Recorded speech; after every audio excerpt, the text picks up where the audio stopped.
Halo anak-anak, selamat pagi. Selamat berjumpa kembali dengan Ibu Yani. Apa kabar kalian? Tentunya kalian dalam keadaan sehat, ya. Oke, semangat selalu. Anak-anak, Bu Yani kali ini akan menjelaskan tentang bahasa Indonesia, yaitu menentukan kesimpulan paragraf.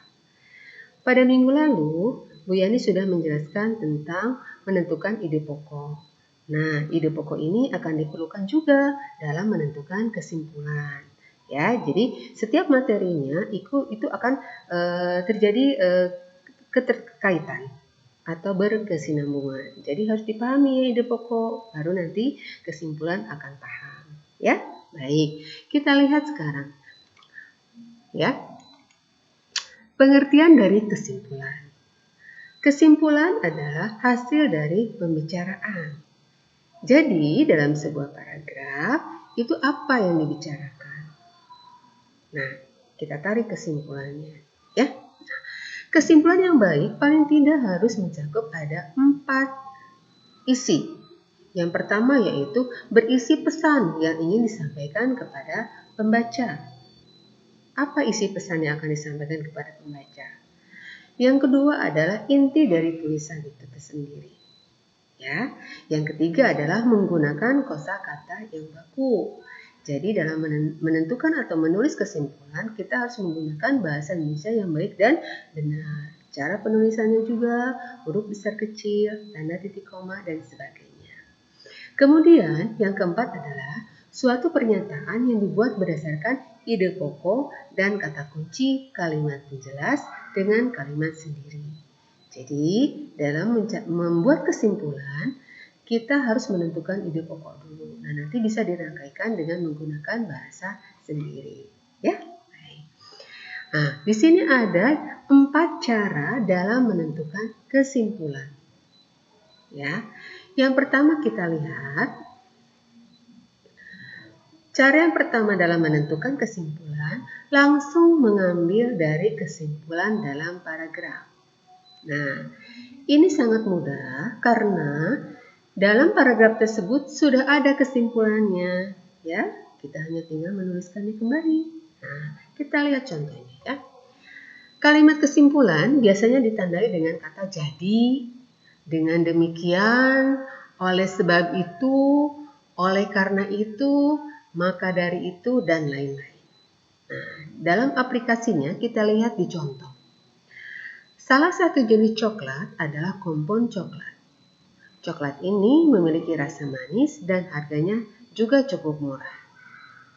Selain itu, proses pembuatannya juga termasuk mudah. Jadi tak heran kalau kompon coklat termasuk coklat yang sering dan banyak dikonsumsi. Gitu. Ya. Dalam paragraf ini ada kata jadi. Nah, sehingga kalimat terakhir ini adalah kalimat kesimpulan. Jadi, kalau menemukan paragraf yang seperti ini, kalian tidak usah bingung dalam menentukan kesimpulannya, ya, karena sudah ditentukan. Gitu, ya.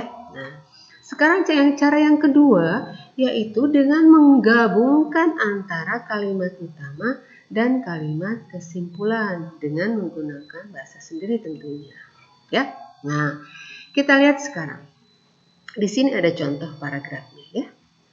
Acara tahun baru selalu dirayakan dengan meriah.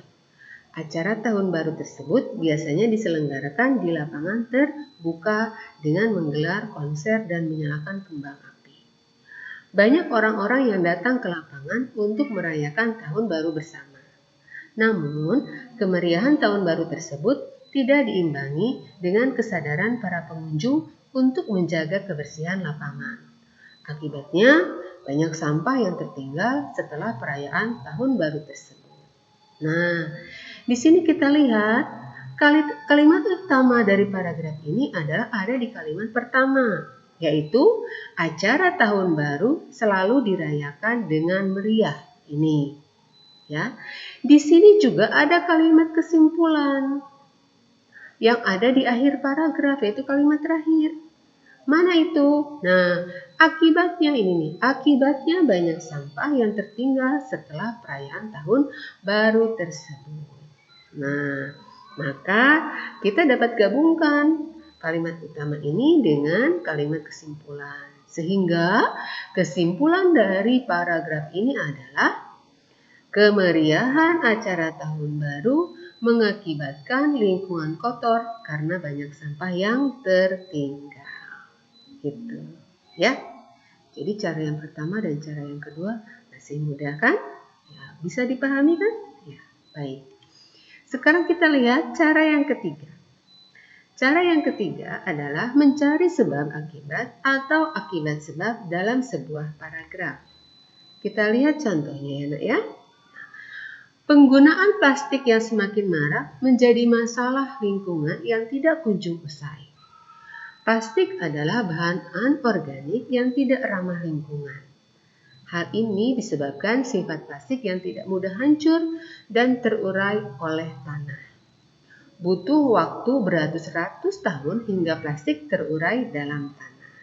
Ya, kita lihat sebab akibat atau akibat sebabnya ya dari paragraf itu. Di sini akibatnya penggunaan plastik yang semakin marak menjadi masalah lingkungan. Itu akibat. Apa sebabnya? Plastik sulit diuraikan oleh tanah. Ya, sudah kita tentukan akibat dan sebabnya, maka kalimat kesimpulannya adalah kita gabungkan. Penggunaan plastik yang semakin marak menjadi masalah lingkungan karena limbah plastik sulit diuraikan oleh tanah.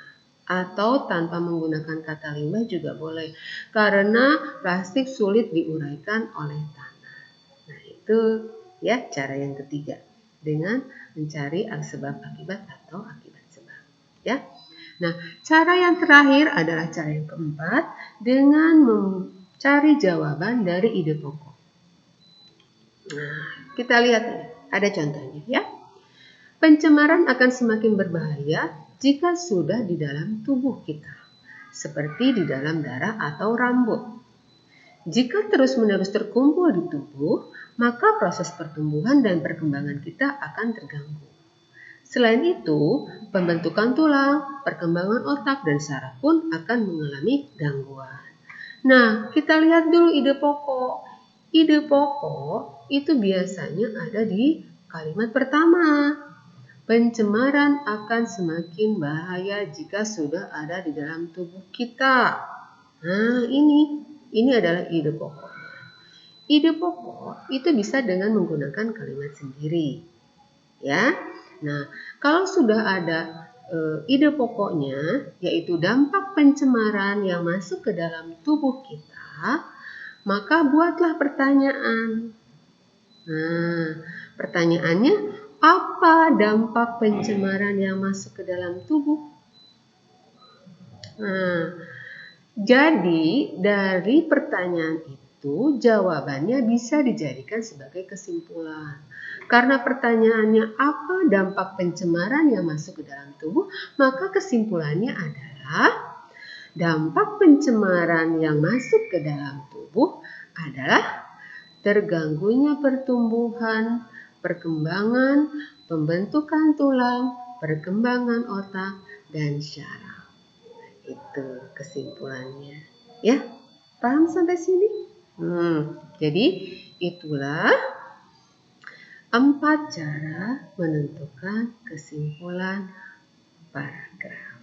Ya, Ibu berharap kalian bisa paham, tapi tentunya tidak sekali paham dalam menentukan para kesimpulan ini.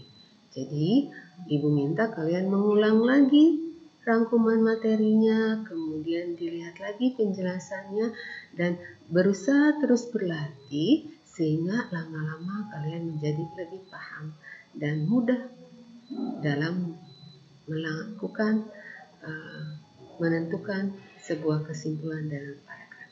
Baik, sekian penjelasan dari Bu Guru. Semoga kalian dapat paham untuk materi ini. Baik, sampai jumpa di materi yang akan datang. Dadah.